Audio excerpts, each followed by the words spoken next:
Good morning, good afternoon, good evening, whatever time of day it is that you're listening or watching this latest episode of TurfCast podcast with me, Joe Redman, and as usual, my good friend / co-host, Simon Townley. How you doing, mate? You all right? I'm all right, buddy. How are you? Yeah, I'm all right, considering the shambles at the weekend, but obviously we'll get into that. Been pissing it down all weekend, though, but it's been the missus' birthday, so there's been few celebrations and quite a lot of celebrations in this house, actually. Let me just get that one in there. Not all of them involving me, but yesterday on Sunday, the birthday itself was a good day. What have you been up to? Anything special? Just working, but they were down in Northampton of all places. Yeah, I believe so. I should have asked you about that off air, didn't I? Forgot about that. How did that go?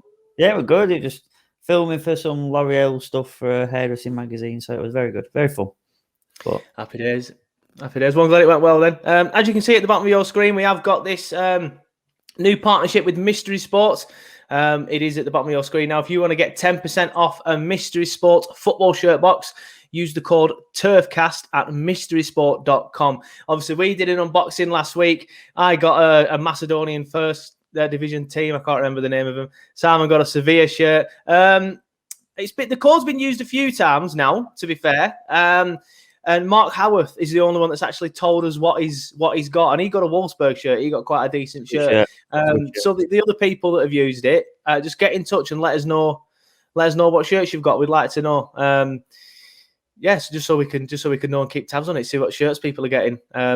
Hopefully no one gets another Macedonian First Division shirt. But I wore it yesterday, and when you actually put it on, it's right enough. It's right enough. I'll just you put it on, it's actually a shirt. It actually fits. When you put it on, it fits. I'm going to make a point of wearing it at football again next week. But yeah, obviously, we've quickly mentioned it. The Leeds game, let's get into it then. Burnley 0, Leeds 4. I think we said on the podcast a couple of weeks ago when we played West Ham, didn't we? Sometimes you've just got to say, yeah, hands up, beaten by the better side. And I think on this occasion, similar. Not similar to the game at Ellen Road, which was a tight one, and we were very unlucky. The referee cost us in that game, if anything. But the game at the Turf Moor, they were just better than us in every single department of the pitch. I think they just wanted it more. They've still got a point to prove, being in the Prem for the first season. They can get like a top half finish, which should be magnificent in your first season. So fair play to them for that. And I just think we survived against Fulham on Monday, and we just looked like we were on the beach, didn't we? Do you know what? It's a frustrating one, really, because I've just got the stats up here, and I know we're going to go and divulge into it. I mean, are we going to go into the 4 goals, really? Let's be fair. Probably not. Probably will.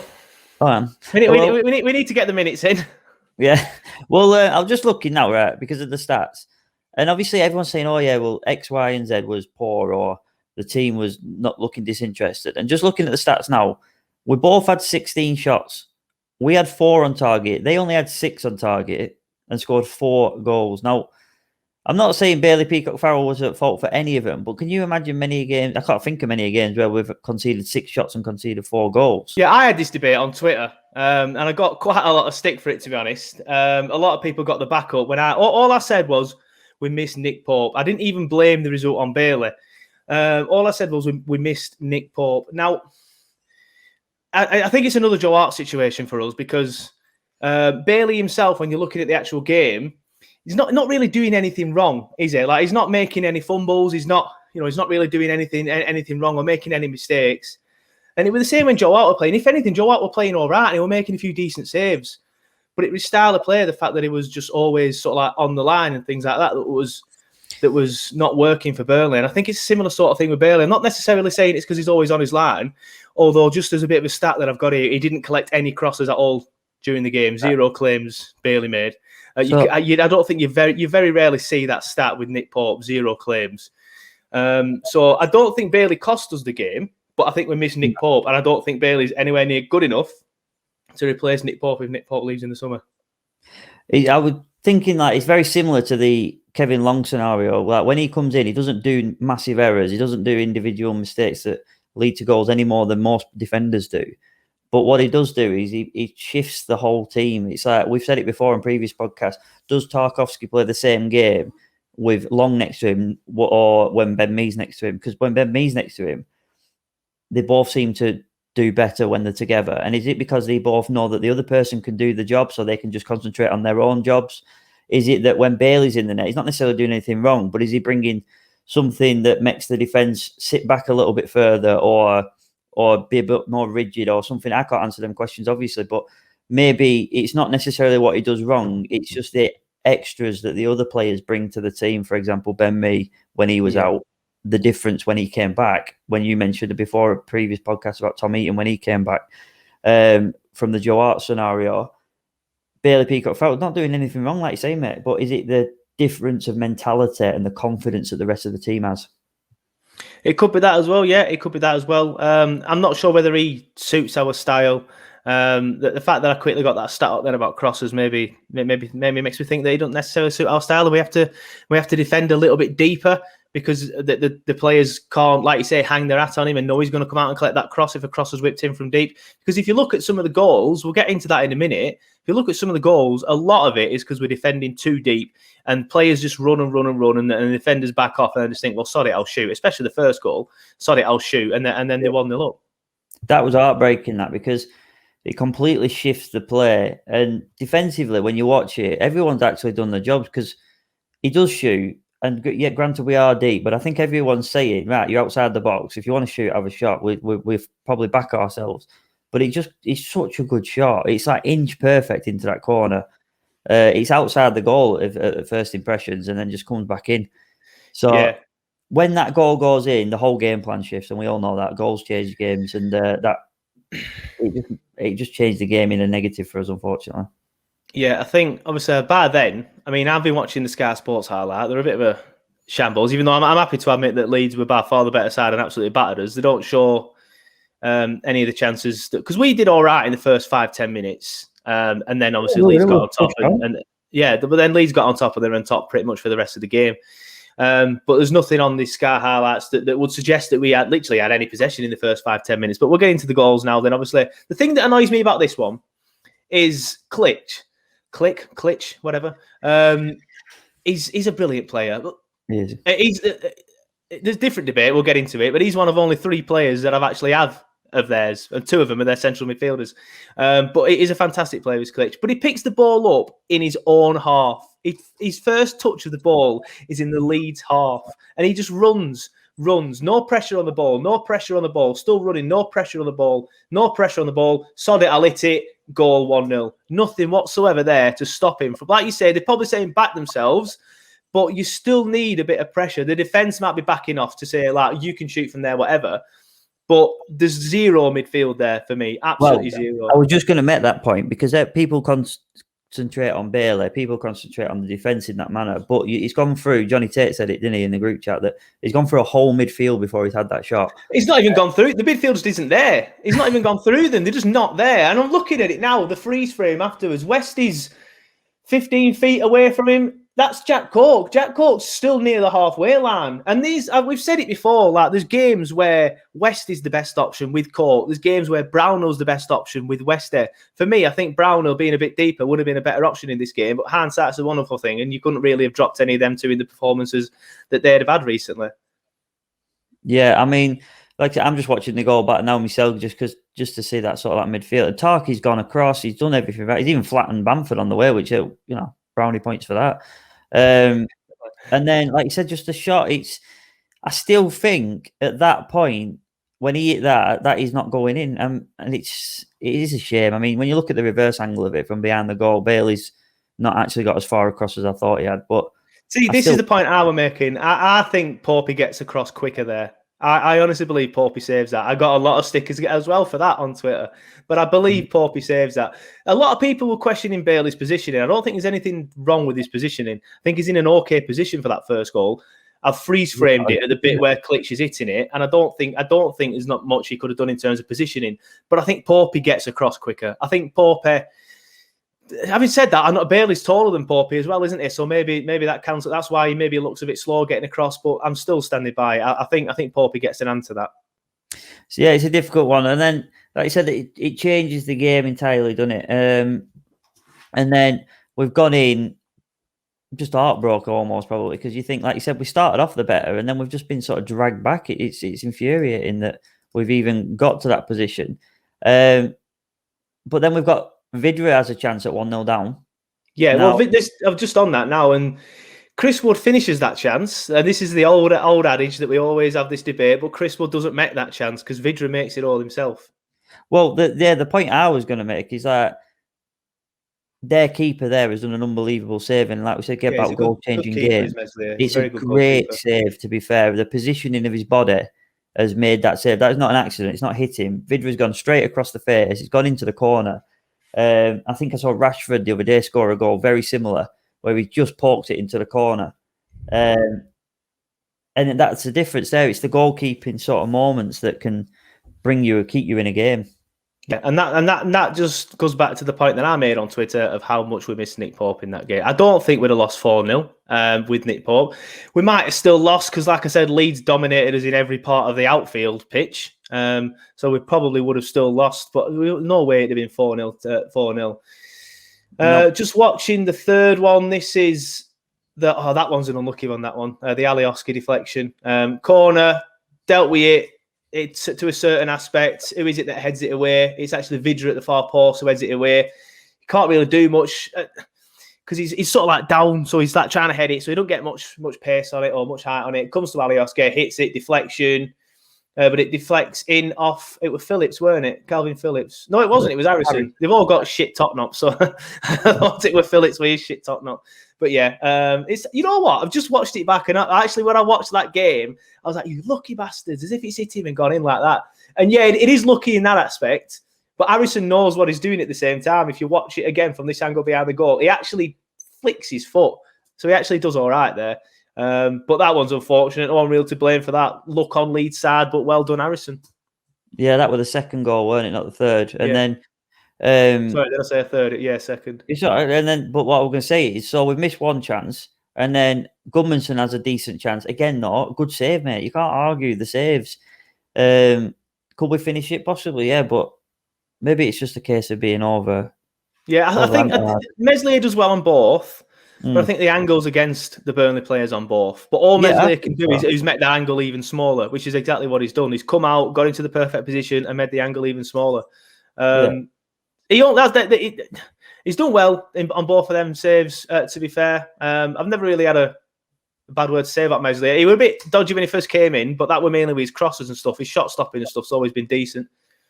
Yeah, no, he's a footballing goalkeeper, which is obviously he's a modern goalkeeper, isn't he? Yeah, exactly. And he's good at what he does.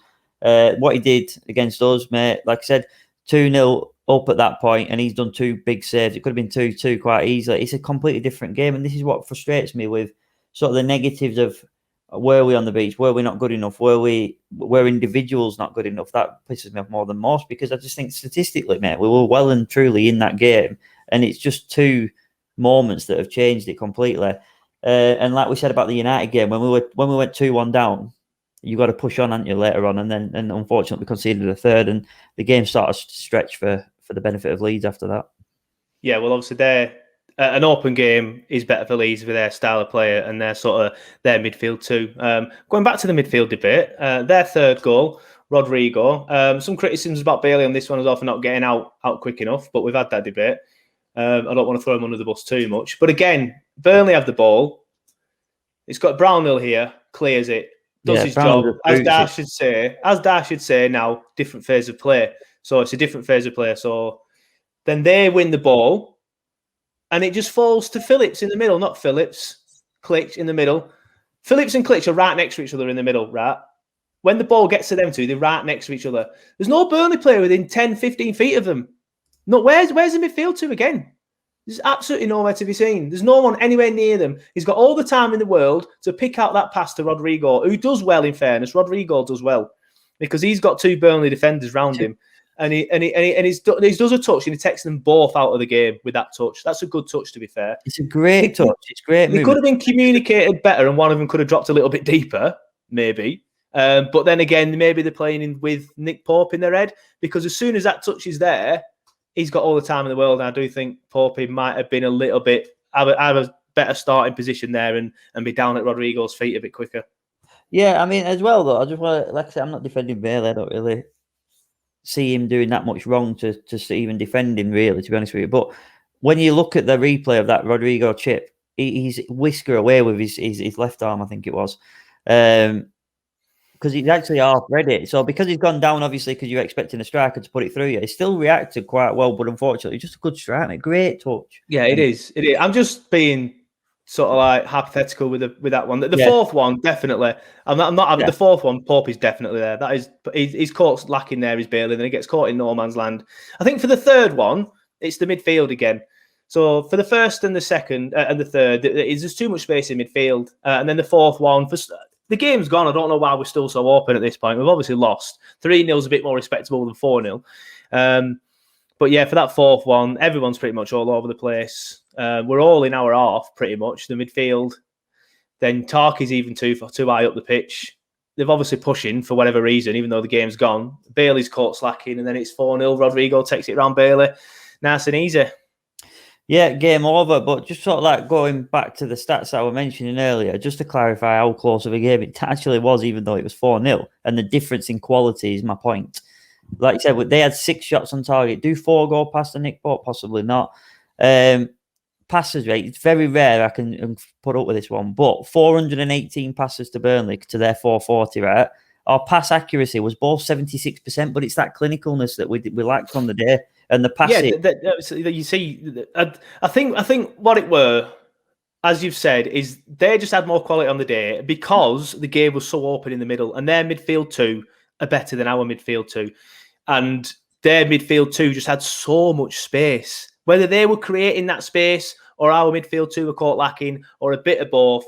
So these extra 40 passes or whatever they've got all the time in the world to make them passes, whereas when we're making the passes that we have, Leeds obviously are doing the press and their runners, so we're going to make more mistakes and not be as clinical.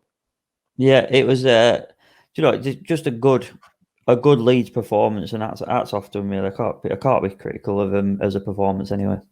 Yeah, I agree with that. I think they were just the better side on the day. The midfield is where we lost it, but we missed Nick Pope as well. And that's pretty much it, really. Obviously, we need to discuss the incident with Alioski. Obviously, I brought a picture in earlier, as you'll know. I'll put it on screen now for those of you that haven't seen the incident. I've done that wrong. There we go. There it is. This is apparently being reported, according to some places, by Burnley as like a racist gesture towards Dwight McNeil. I think, obviously, when I saw it at the time, I just thought he was just being a bit childish and pathetic and sort of like acting, like how kids do in primary school, and just sort of like blow raspberries. That's what I thought he was doing. For Burnley to report it, though, I think maybe something has been said, but I don't want to speculate on that because that would be unfair because we don't have any evidence of that. So that's the only reason why I think Burnley may have reported it, is because something was said as well before or maybe after he did it. I'm not sure. But there is a clip of Alioski saying to the referee, pointing at Dwight McNeil, saying, "Did you hear what he just said to me?" So whether Alioski is just being a bit of a dick and knows that he said something wrong, when you do something wrong and you try and turn it back round on somebody, I don't know. Again, it'd be unfair to speculate. But Burnley reported the incident. I got a bit of stick for this as well because people were saying like he should be backing Dwight McNeil.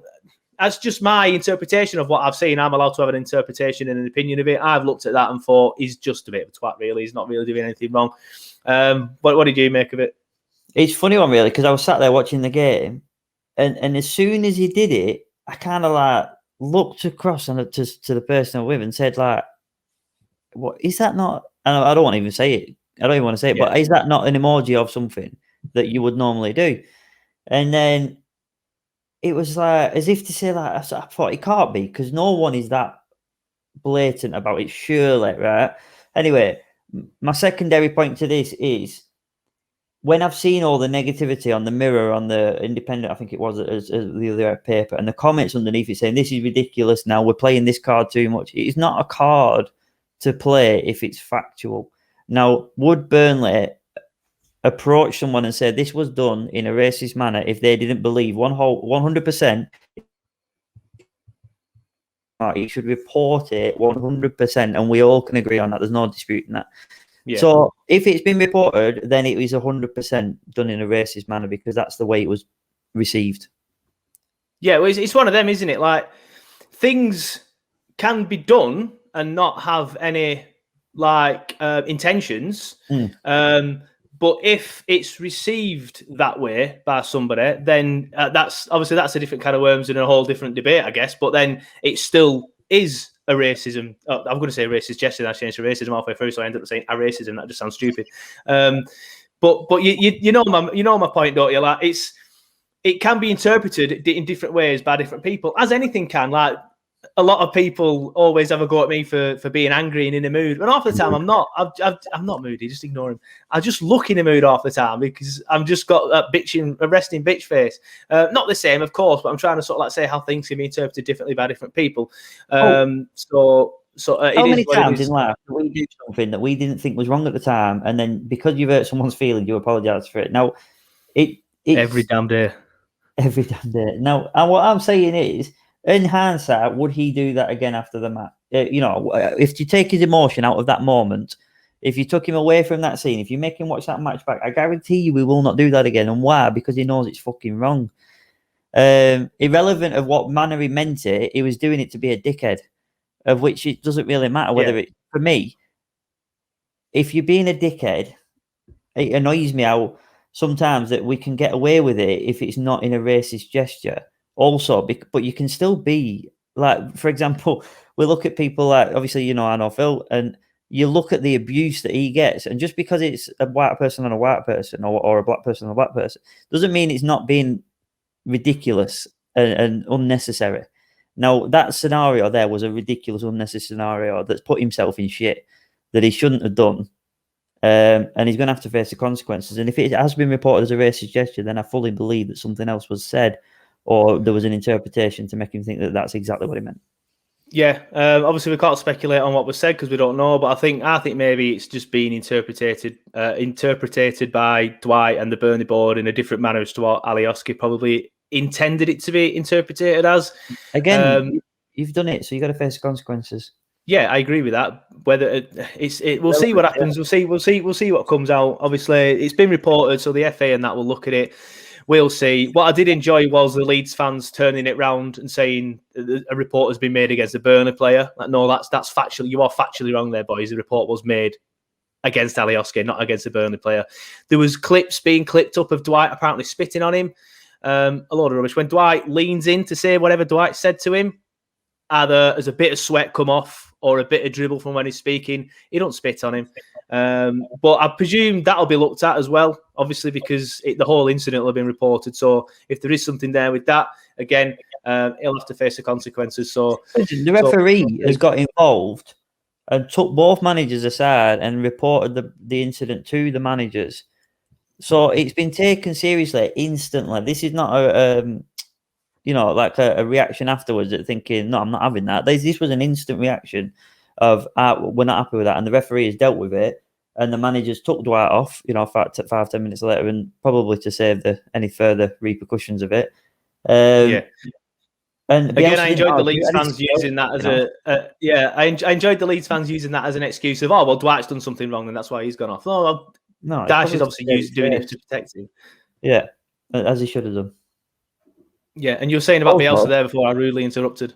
Sorry, buddy. No, it's mad. They were just continuing a rant. But yeah, Bielsa, I didn't see Bielsa react in a manner that was suggested. If somebody said that about one of my kids, he said something, and I believe that he would not do that or has not done that, I would go to town on that person saying, you're fucking out of order saying that. He would never have done that. Yeah, anyway, of course, we always encourage people to get in touch with the page, whether it's via the social media channels. If you're watching this on YouTube, you can, there's links in the description of how you can follow us on all the other channels. If not, we'll put a thing up at the end of the podcast, a banner in the bottom of the screen. But another way that you can get in touch with us is via email, turfcastpodcast@gmail.com. And Noel Hilton got in touch this week, and he sent quite a long email, and I promised him I'd read it out. So here we go. He says, "Hi, Joe and team. Well, we're all on the end of the season. For me, this has been our worst season in 10 years? Now, I'm not saying I agree with everything Noel says. We'll get into the email in a minute. We'll dissect it, but I don't agree with that point. For me, this has been our worst season in 10 years? So many truly awful performances over the last 9 months. Yesterday wasn't one of them, but a 4-0 drubbing at home to Leeds United, of all people, it doesn't get any worse. Had we taken our chances, the results may have been different overall, but the difference in quality between the two teams was huge. Now, that last bit, I think is spot on. Yes, the first bit about the season, the worst season in 10 years. I think you only have to go to a couple of seasons ago, really. The Joe Hart season, I think that was a worse season. The first 6 months in that season was absolutely dreadful. I think the difference between that season and this season is we've been terrible, terrible, terrible, good this season. Terrible, terrible, terrible, good. Whereas that season 6 months ago, we were just shit for 6 months and then good for 6 months, and it was the last 6 months. We have had a lot of poor performances this season. Years as well. Yeah, it does go on to mention that in a sec. I will get into that. Okay. But for all the bad performances, there've been good ones as well. The game away at Palace, the game away at Everton, Liverpool, obviously, Arsenal, obviously. You know what I mean? Fulham as well. That's not to be sniffed at. A 2-0 win. We are, for some reason, better this season away from home than we are at home, and it's probably all down to the fans. But no, I don't think it's the worst season in the last 10 years anyway. There's been championship seasons in the last 10 years where we've not looked anywhere like getting promoted. So they'll fall into that category for me. Yeah, it's not. I mean, I'm not even going to waste my time on that one. I don't agree with it. You said it all. I don't need to even go anything further than that. He goes on. He says, Leeds were slick, incisive, positive and pace and kept the ball on the ground. We were outnumbered in midfield. I don't even think we're outnumbered, no. I just think we were outnumbered because they had 3 people in the middle, but we had 0. We were outnumbered in midfield, constantly lost the ball through holding onto it too long and inevitably reverted to thumping it forward. The consequences, which is to isolate Wood and Vidra because the rest of the team is 30 to 40 yards behind them and often too slow to support them. Thoughts on that bit? I think it's very harsh to compare us to being anything other than, elite athletes in fitness-wise, because we demand that we work hard. I mean, Chris Wood said it the other day, when even if there is hat-trick and things, and he's saying that the thing that Dash demands is that you work hard. So, but you've got to take your hat off, and Bielsa's obviously criticised as much as positive for the way he works his players. So to say we're not necessarily quick enough against the Leeds side, I can take that on the chin sometimes. This is the worst football we've played in 10 years, he goes on to say. I'll stop on that one. There is more of it. Simon's gone. He's had enough. I don't know. There's been, like I said, there's been games this season where we've played brilliant football. Wolves, Everton. We've started with this, not a new brand of football, but we have started to play a style of football in certain games where we can, where we press high up the pitch, we're in their faces, high intensity, and that's very good to watch.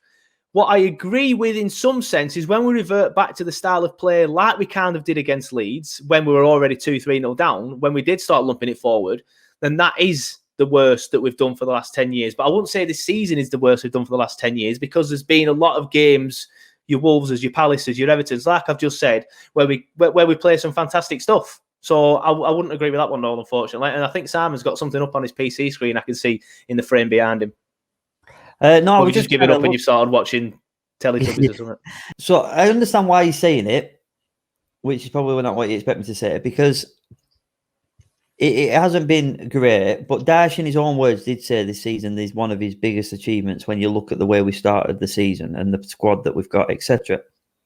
Don't necessarily agree with that, by the way. I think how you can compare what for me has been an average season, or not even an indifferent season, it's just been an average season, to then say that that's a bigger achievement than qualifying for Europe, because I don't think the European squad was actually unbelievable. Do you know what I mean? We had Nick Pope halfway through that season from Tom Eaton from an injury.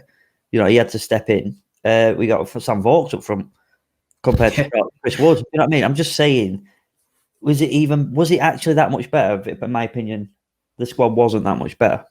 So I can understand what he's saying, because I think he's looking at it from the fact that look how successful we've been recently. Look at what we've achieved. Look at what we've done, and some of the runs we've gone on. But you listed the squad, the results that we've had 2 seconds ago, and saying the Arsenal, the Liverpool.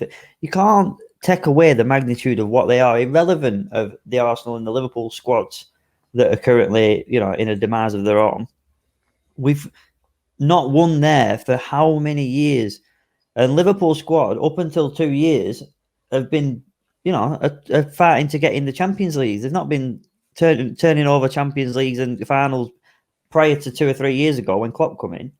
So yeah, no, I'm not having it. I'm not having it that this is shocking or worse or bad. I'm not being that negative about it. I think that's far too harsh. I think we're victims of his own success if he's looking at it that way. Noor goes on. He says, is it the no fans factor? I don't think 22,000 fans would tolerate this and would lift the team to drive them on. We're the most inconsistent team in the Prem. In a few days, we veer from bloody good to bloody awful. How we've avoided relegation is a miracle because so many times I've thought we were the worst team in the division. I think that one sums up a few things. Inconsistent, yes, we are inconsistent, but because you go on to say that we are bloody good and bloody awful, but then in the same time, that's contradicting something that was said a few sentences ago, because there has been seasons where we have just been bloody awful pretty much for all of it, within the last 10 years anyway. We've avoided relegation because we're nowhere near the worst team in the division. And to ever think that, I think is just sort of like shows that maybe you'll feel a bit negative, Noel, when you sent this email. Because obviously Noel sent this in the aftermath of the Leeds game when a few people were feeling a bit down. So I'll give Noel the benefit of the doubt there. But there's no point at any point have I felt that we've been the worst team in this division, especially looking at Sheffield United and West Brom. There's been no way that we have been anywhere even close to them. I've said it on previous podcasts again, mate.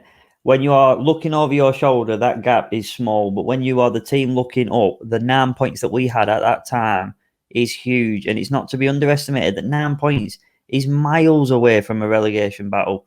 12 points is a mid-table, usually it is mid-table. Right, and of course you're saying 12 points because we are currently 12 points away from the relegation battle. So that's obviously the point that you're saying we're 12 points. So I understand what you're saying. We are, in truth, miles away from the drop.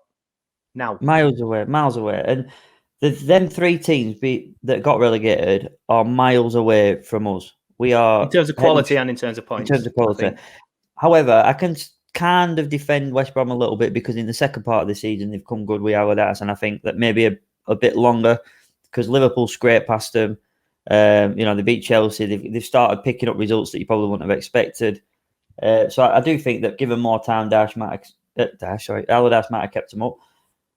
However, you cannot say that we are the worst team. Am I quoting that correctly? We're the worst team in the Premier League this season. How we've avoided relegation is a miracle because so many times I have thought we're the worst team in the division. Yes. Yeah. No, I think that's miles off, and the points prove that. I don't even need to go into my opinion. Yeah, to be honest, no, I agree with Simon on that one. I don't think we're anywhere near the worst team in the division, nor have we ever been this season. He goes on to say there's only been a few standout performances to go with wins, but there's been many awful and embarrassing ones. I agree with that, but I think you've said it in like a negative fashion. You're basically saying something that you said earlier, Noel, which we agree with, is we have been inconsistent. There has been good performances with good wins to go with them, but I think there's been just as many embarrassing ones. It's quite similar, I think, is that one. The Leeds one was embarrassing, I think it's fair to say. I can't think of any other ones off the top of my head. I tend to just shove them under the rug and things like that. The home form has been a bit embarrassing or poor. I'm not embarrassed by it, so that's a strong word. I'm just going off that because Noel said it. But it's been very, very poor and not something we normally do. You look like you want to say something before I go on? Yeah, we're just going to say that every single club in the Premier League this year, due to COVID and no fans and the upheaval and the amount of games and the consistency of performances expected, every single team has had this thing. Man City were not top of the league for the first X amount of games. They were a few points off it, if I remember right. I can't remember the numbers now, but I'm sure they were 6 points or 7 points off. Liverpool got beat 7-2 at Aston Villa as well. Liverpool got beat 7-2. They did field the kids. Did they? And then you've got like Chelsea getting beat 5-0 under a very impressive Tuchel and what he is doing there. 5-0 against West Brom. There has been many of embarrassing games for even the best clubs in our division. So I can't say that it's just because we are shit, because that's not the case at all. I think they've all been shit at some point. Yeah, we've had an indifferent season, as you said earlier, an inconsistent season, but ultimately we've achieved the goal. the last couple of lines. In Dash's first season in the Prem, we were relegated. Obviously, this is going on to something that you pointed out earlier. But we played far better football than this. Ingsley played a major part in that. Arfield, G's do we miss him, and Boyd were consistent and would bottle up the wings. Rarely were exposed by pace and rampant wingers in the mould of Adama and Saint Maximum. I think we've got a better team now than then. 100%. Arfield, it's because he's doing well in Scotland, and hats off to him. I'm buzzing for him more than anybody. Because he's doing well in Scotland, people feel like we miss him. We miss him in terms of the memories. The memories, which is the same way. Burnley fans love hanging their hats on memories. The fact that people, I don't know, you'll probably agree with this, people still keep going, get Eaton back and get Pope out. Shut up. Get Gray back. Shut up. But it's saying, like, I'd have Arfield back only for that backup, and that's just because of the amount of bodies we don't have in the midfield. I'd rather us just go and get somebody else. In truth, I'd rather us have a decent set of wingers. Arfield didn't play well in a Burnley shirt in his last season, not often anyway, and he was too inconsistent. That's why he left. We miss him because, like you say, we miss the memories. But I don't agree with the fact that we played better football that season. I think we laboured that season. We never really got going, and we were just a bit of a tedious season, that one, to be honest. What do you want us to do? Be a Brighton that pass it around 500 times in a game and get 0 goals? I'd like to see Noel's opinion on Brighton, actually. All fart, no smell. Brighton. That one's copyrighted by Turfcast. That's saying, but they can pass it around all they want. I'd rather play like we do than Brighton do, but I know a few people disagree with that. Results is what people remember. At the end of the day, you can play as fancy a football as you want, but you've got to get the results. And if you think that this season, at 39 points, I think we're on with 2 games remaining, is a worse season than getting relegated because you, in your opinion, think that we played better football. It's irrelevant of my opinion, and it's irrelevant of Joe's opinion. If we played better football or not, the fact of the matter is the points speak for themselves at the end of the season when you look back at the history, which was the better sides. Yeah, true. It goes on to say like the things that I agree with after that, so there's no point in dissecting it really. Just that the squad is aging and we need investment. I think that's obvious. Everyone agrees with that. We haven't put you off emailing again, Noel. I enjoy that. Not everyone's going to agree on everything. Not everyone's going to agree on everything. So it's good to get in touch and let us know your thoughts. So please do. I'll be happy to dissect another email off somebody. Like I said, we do encourage debate on this podcast. That it's a podcast. That's what podcasts do. Me and Simon probably agree on most of the stuff, to be honest. So it might get a bit boring sometimes. So if someone wants to email in and sort of like say loads of stuff we disagree with, then that's fine. We had a few comments on Twitter this week of people giving us a bit of stick and then sort of like saying, I'm not going to win this argument, so I'm leaving. It's not an argument. You don't need to leave. This is a debate. It's the same as here now. There's no point acting like that. We encourage debate. And I want to go back to another message I've received off somebody this week. Unfortunately, I tried to get it up earlier, but it's not actually loading the actual point. I was going to read it word for word, but I remember the gist of it. It's from Jamie Matthews Crampton, who did put something up on the Alioski thing, who kind of agrees with you, Simon, who says that, well, you go down the interpretation of it, like not the intention of it, whereas I think Jamie says I can't remember Jamie, so apologies if I'm misquoting. I think Jamie goes down the route of this is definitely the emoji sort of thing, blah, blah, blah. And then he got a lot of stick off Leeds fans, so he just got in touch with the page to say why people like this these days. And I don't think he got any stick off Burnley fans, though, to be fair to him.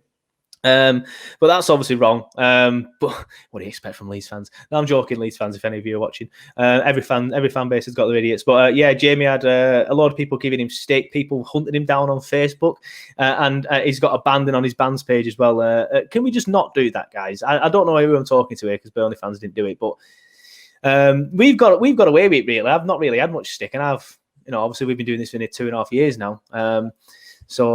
So that's interesting. But hopefully everything's all right with Jamie. We don't need to do stuff like that. This is the place for these sort of things, though, Jamie. If you want to, send some emails in and things like that, me and Simon will dissect them, and there'll be no abuse sent. Maybe some abuse said on the podcast, but none sent to you or your band's page.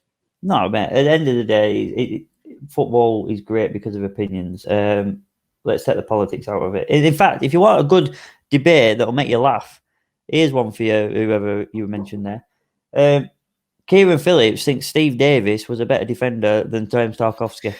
Yeah, I mean, that's a I'm debate. gonna put a post. It's not even Kieran. Honestly, I love the guy, but he's an absolute numpty. Big shout out to Kieran, by the way. Thank you very much for doing the watch along this week. Again, the numpty ended the watch along at half time for some unknown reason, so I had to start a new one. So apologies for those of you that watched the first half and then couldn't find the second half, for example.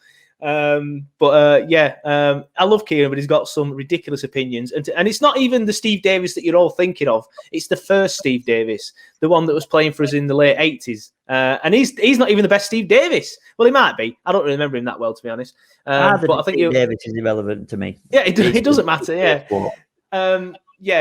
I'll tell you what, I'll put a poll up on Twitter about that tonight and see what people say. But that is an interesting debate. So you're saying, Simon, on your side of the debate, you think James Tarkowski is better than either Steve Davis?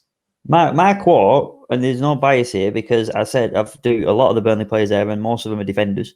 That he is the best centre back we've ever had on paper. Statistically, I think you'll probably find people because they're in lower levels or whatever, but he, for me, is technically the best defender we've ever had. I think the only person the only two people that could come close to him are Ben Mee and Michael Keane. And obviously they're all the modern ones. Yeah. They're all the modern ones, and that'd be if someone said I think it's Michael Keane, that's a good debate. If someone said I think it's Ben Mee, because he's been not just Johnny Pender. Pender that he thought were better than Tarkowski. It were John McGreal as well. John McGreal were above him. Fuck, it's time to wrap up, mate. I've got to go. Honestly, it's time to sack Kieran, I think, mate. No, I'm joking. Kieran will be on the next watch along, probably. Simon won't be because the bastard got tickets. I don't know yet. I'm still trying to sort something out, but we'll see. Unless there's anything you want to add, we've discussed the Leeds game. We had done the Liverpool game. Bloody hell. Liverpool coming up. Thoughts? Well, quick one. My thoughts are I'm going to FaceTime you from the game. And somehow we need to work out how we can get me live on the watch along for like the halftime review. No, I'm not having you sit there with your smug face. No chance. No chance. Not having you sit there with your smug face. If I can't sort something out, mocking me just by being alive. Liverpool, for me, in my opinion, is almost a mountain because they have something to fight for. We don't. They are very good no matter what season they've had. They are a fucking brilliant football club with great players. So it will be a mountain, but at turf with fans, anything is possible, mate. As I say, hopefully the fans is the factor, and it gives the players a bit of a lift. But I do think it'll give the Liverpool players a bit of a lift as well, because obviously they've not had fans for a long time as well. So we'll see. It's just good to have fans back, even if Burnley Football Club screwed me over and didn't give me a ticket. No, I'm not going to go full conspiracy theory like some people did. But they screwed me over. Whether they meant to or not, that's a different debate. I was proper going for it, by the way. When I was like, because I didn't get the email, and then I was hearing like, Jordan North's got one, whatever. Alistair Campbell's got one, right? This is bullshit. I were all the thinking. And then I got an email saying, I've got one. I'm going, get it. To be fair, there's no way Jordan North entered the ballot. By the way, he might have done. I'm not going to go full conspiracy theory, but there's no way he'd have just rang fucking the club up and gone, I don't know. I'm going to do an impression. I'm not listening to him enough on radio to do his voice, so I'm not even going to try. But I don't. Yeah, I'm not that bothered. Well, I am. I'd rather be there. I'm still trying to sort something out, so it's not 100% dead. I need to check some old email addresses. That's basically what I'm going to do, and to find out if there's anything in there. But we'll see. We'll see. It doesn't look like it, does it? If not, I'll be on the watch along with Johnny and probably. Well, I haven't asked Johnny and Kieran yet, to be honest. Kieran's keen as bloody mustard. He'll be there. Johnny don't seem as keen anymore, so maybe Johnny won't be there. Johnny, if you listen, which I know he does. What are you playing at? But yeah, that's it then. Score predictions for the Liverpool game. Whoa, what a difficult one. I do think we'll score. I've got I fancy us to score. I haven't predicted a loss yet, but this is probably one of the harder ones. This we'll go with a 1-1, but I mean, I don't know. I genuinely don't know this one. It's a difficult one. Yeah, I think when you say, I predicted a loss and then say 1-1, we all know that means you want to predict a loss, but you don't want to predict a loss because you don't want to predict a loss. Never done it. I'm not like that. I will give you an honest opinion. I won't hide behind all these cliches or whatever like Simon does. It's going to be a tough game. We're going to get beat. Liverpool can still get the Champions League, I think. We're on the beach, in my opinion. I saw a good tweet from, was it Tom Claret this week? I can't remember. He put death taxes and Burnley absolutely pissing it away once safety secured. And yeah, spot on. I think. So I'm going to go 3-1 Liverpool. I think we might score, like you say, because of fans and what have you. But I'm going 3-1 Liverpool. But yeah, that's it for this week's podcast. Then, unless there's anything Simon wants to add. No, looking forward to seeing you all on the turf on Wednesday night. There we go. Let's get rid of him. And we'll just end it like that. He's a bastard for going on the turf. You never know. Hopefully there's a ticket in one of my old emails. That's a slight bit of hope. I haven't checked my spam folder. I'll have to check my spam folder. That's what I'm going to do. I'm only joking, Simon. I'll bring you back in, mate. But don't make another comment because this bastard got tickets but gave it to somebody else.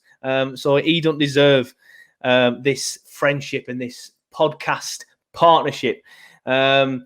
But yeah, that's it for this week's podcast. If I'm not there and there's nothing in my spam folder or my other email addresses, which I probably should do that today, to be honest. Let's stop messing about, Joe. Then I'll be on the watch along. So we'll see you for the watch along on Wednesday. If not, we'll see you for the match reaction afterwards, or we'll see you for the next podcast. Maybe because it's the end of the season this weekend, isn't it? When's the Sheffield United game? Let's quickly get the fixtures up on my screen now. The Sheffield United game is the 23rd of May. So we'll have to get a podcast in before then. We're not just going to end the podcast when the season ends. We didn't last season. We won't do it again this season. We'll probably do a season review. What time? Look back at the season. For what game? Sheffield. It's 4:00 on Sunday. Well, we'll get that game done. Rush straight home. Atletico Madrid, R5 kickoff to win the. Kieran Trippier is going to win the league. We've got a King of Spain. Yeah. We've got a King of Spain in Scotty Arfield, and we've got King of Scotland in Scotty Arfield, and Kieran Trippier is going to be the King of Spain. I don't know what King is in Spanish. Kingo Español. That's what I'm going to say. The Kingo Español. That's going to be on the socials. King of Spain in Spanish when he wins the league. So if it's anywhere else, you know they've watched this podcast and nicked the idea. But anyway, I'm wrapping up. That's it for this week's podcast. We'll see you next week. We'll be another podcast out before the Sheffield United game, and then we'll do a season review after the Sheffield United game. Might be live. I don't know. I'll try and do some stuff to keep the content flowing throughout the off season. But we'll see you when we.